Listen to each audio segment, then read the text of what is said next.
let's go to see what the Bible says about persecution. And actually, thinking about this topic, there was quite a number of different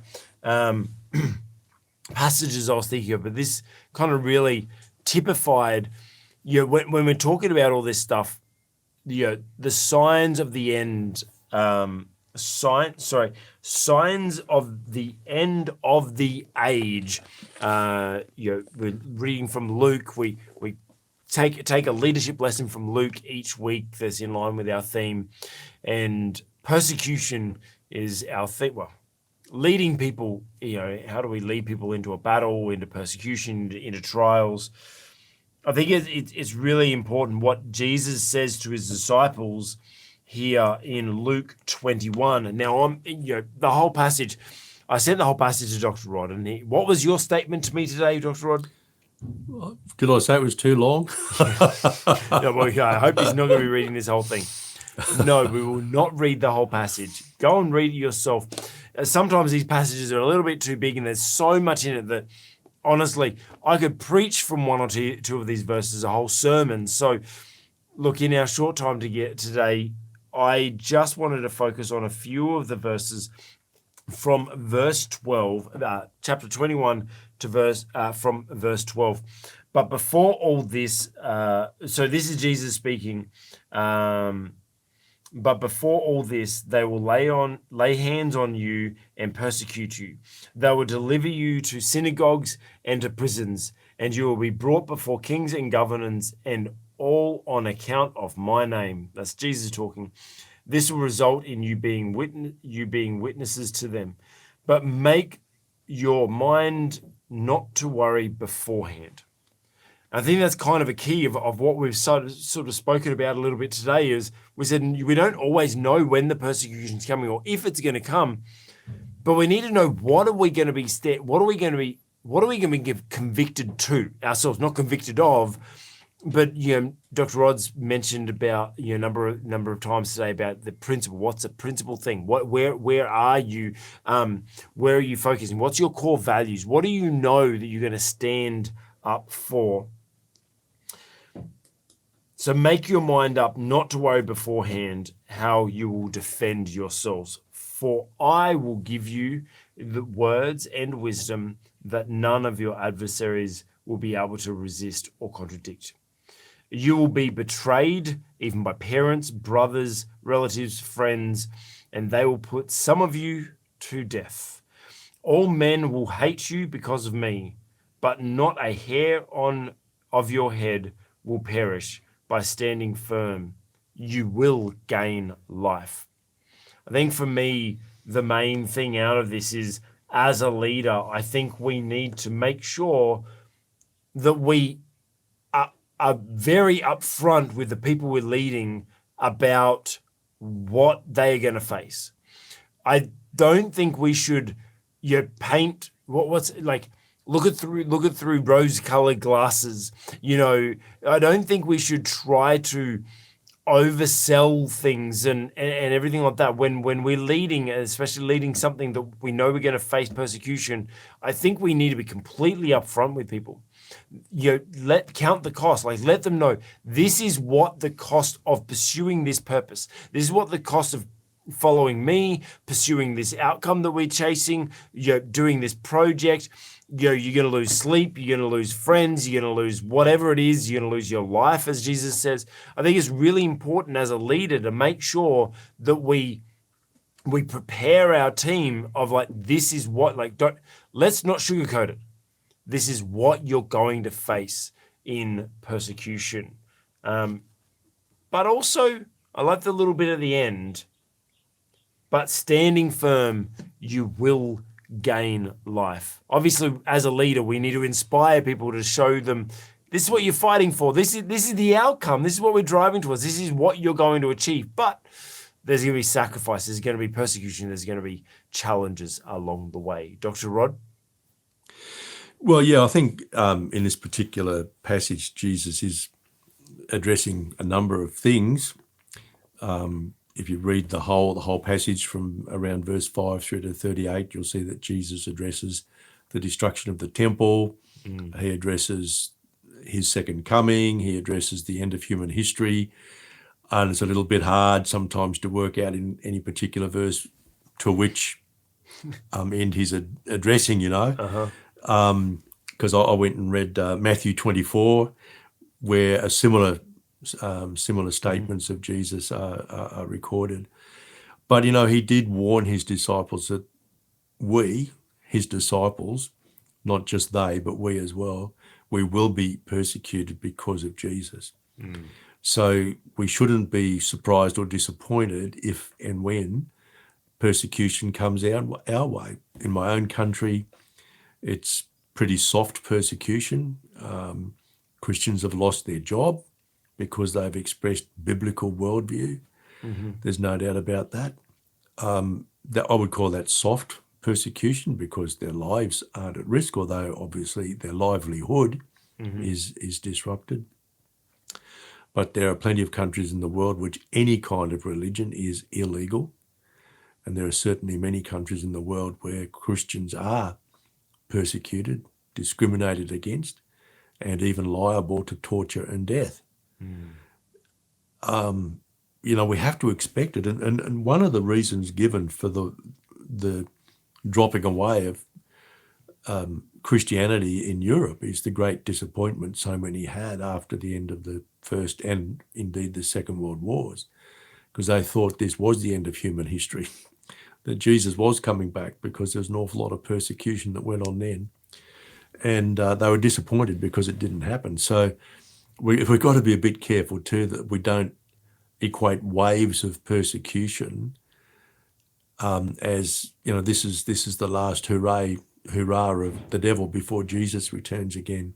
It's these passages are really hard, I think, to interpret. They're hard to deal with. But the point that you make, Jesus made it very clear that we will be persecuted because we follow him. And he is a higher authority than any earthly authority.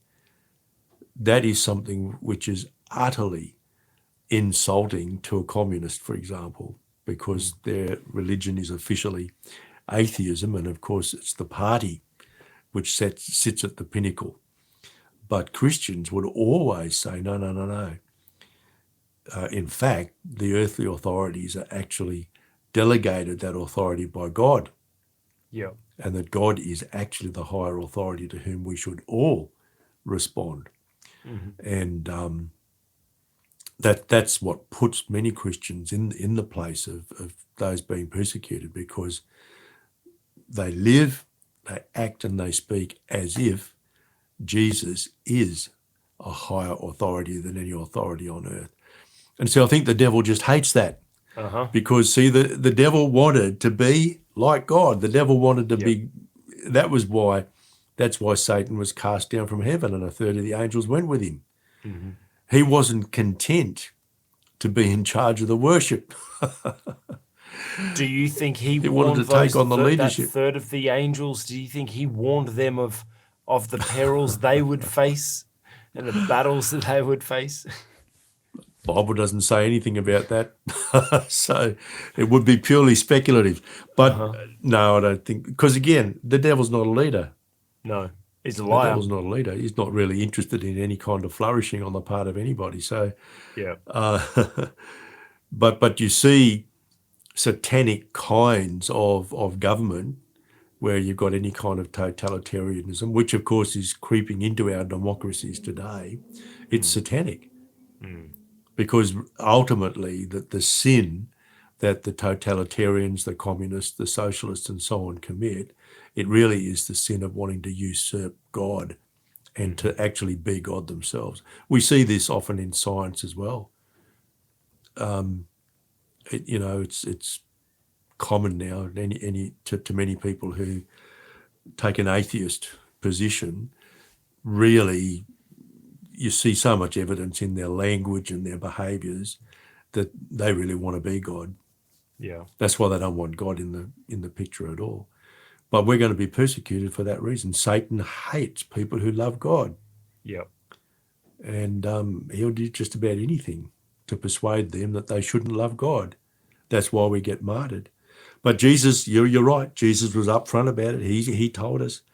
And when I've often preached, as a Pentecostal preacher, that I believe in healing. I believe in prosperity. I believe in prosperity, financial, physical, social, mental, and spiritual. I believe in all of that. But I also recognize that Jesus said, yep, I'm bringing all that, through me. You can have all that. But you have to understand that you will face persecution. That's the one, we are not promised a life free of any level of persecution at all. We just aren't. And it seems to me that in this day and age, the likelihood that Christians, even in the West, will become persecuted is increasing day by day. Yeah, we're seeing it a lot in the US right now. We're seeing, there's little. I think it little is things emerging in the US. creeping in. Absolutely. Yes, absolutely. It is, definitely. The law is being used against Christians because of the beliefs they hold. We see the same sort of thing in Australia. Yeah. Because the biblical worldview runs counter to the worldview that is now held by many people who see themselves in leadership positions. And going back to the lockdown thing that we spoke about, there was pubs were allowed to be open, but churches had to be closed down. And so, yes, yeah.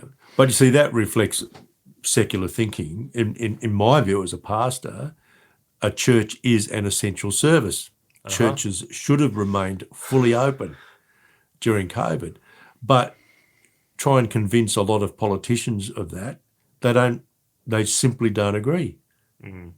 That it's a nice thing to do, or they don't all think it's a nice thing. Some think it's dangerous, but they don't see what church does as an essential service. Yeah. And yet, we know, for example, that people who hold religious beliefs tend to live longer than people who don't.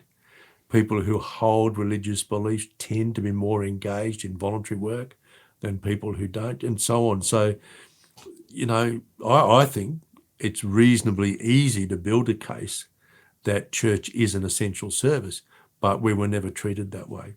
Yeah. So, as a ruling, as a warning for leaders, make sure you warn your people. Make sure you warn them. Be open and honest about this is the cost. These are the challenges we're going to face personally and professionally. These are the persecutions you're going to have. And, well, if you're leading a church we need to let them know that, just like Jesus' words said, well, you're going to face persecution and possibly death. However, there is something better waiting for you. Now, that doesn't mean you run face first into it. Like we just said, don't run face first into the challenge because I'm going to be martyred for Christ. Like, no. Like, you have a purpose to fulfill on this earth. Don't just wait until God says your purpose is done. Don't you go and force God's hand and go, I'm going to go spend time early with Jesus. No. Well, see, if that's what you think, you've imported something from another religion. Yes. Just because you're martyred doesn't mean you get a better cloud in heaven, man. No. Doesn't work that way in Christianity. No. Not at all. So, look, persecution or leading, following leaders into battle or leading people into battle. I think the general theme for today is we need to make sure we're looking after the people we're following. Make sure we're protecting them, make sure we care for them, make sure we're leading them individually, make sure that we're supporting them, encouraging them, make sure we're leading them individually, leading them into their purpose, and just make sure that they understand what the cost is and what they are stepping into. So are you the type of leader that is worth following into battle? Are you leading people into battle that aren't prepared? Well, you need to be very careful. Hey, you've just watched an excerpt from the On the Cube Leadership Podcast. If you liked it, give it a thumbs up. If it challenged your leadership or inspired you in some way, put a comment below. And if you want to watch the full episode or more content like this, check out our channel. And hey, consider subscribing while you're there.